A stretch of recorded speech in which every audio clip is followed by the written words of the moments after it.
Le bonhomme de paille, un jeu de chez Spikeoy, à partir de 4 ans pour 2 à 4 jours et des parties d'environ 15 minutes.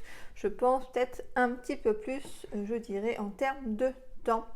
Dans le bonhomme de paille, l'objectif va être de construire notre épouvantail, représenté donc ici, avant que l'on ne positionne tous les jetons corbeaux.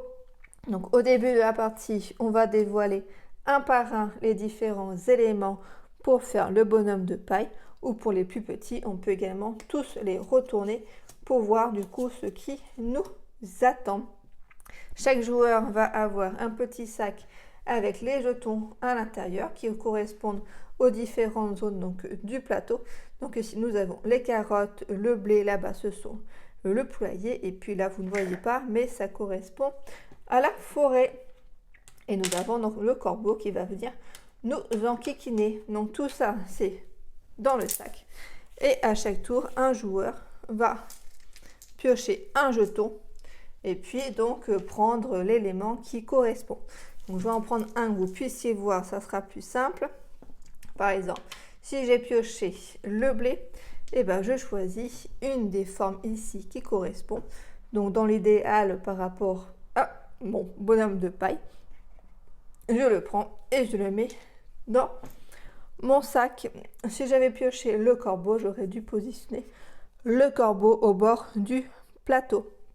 Si jamais je pioche une forme que j'ai eue précédemment et que ce n'est pas la bonne à positionner tout de suite, et bien pareil, je positionne mon jeton sur ma brouette et je repose du coup un corbeau.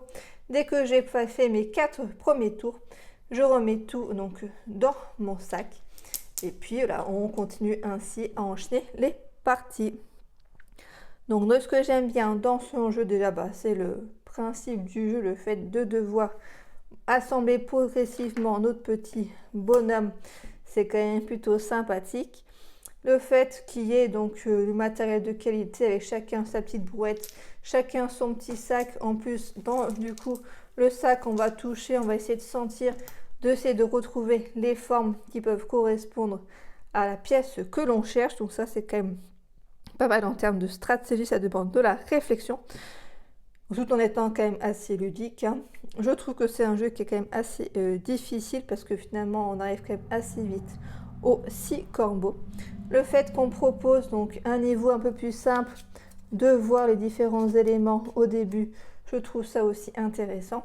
Vous avez même une variante aussi plus difficile où on doit placer après notre sac à notre voisin. Donc voilà, c'est un jeu qui me plaît vraiment bien. J'ai plutôt un gros coup de cœur sur celui-ci. Il sort assez fréquemment.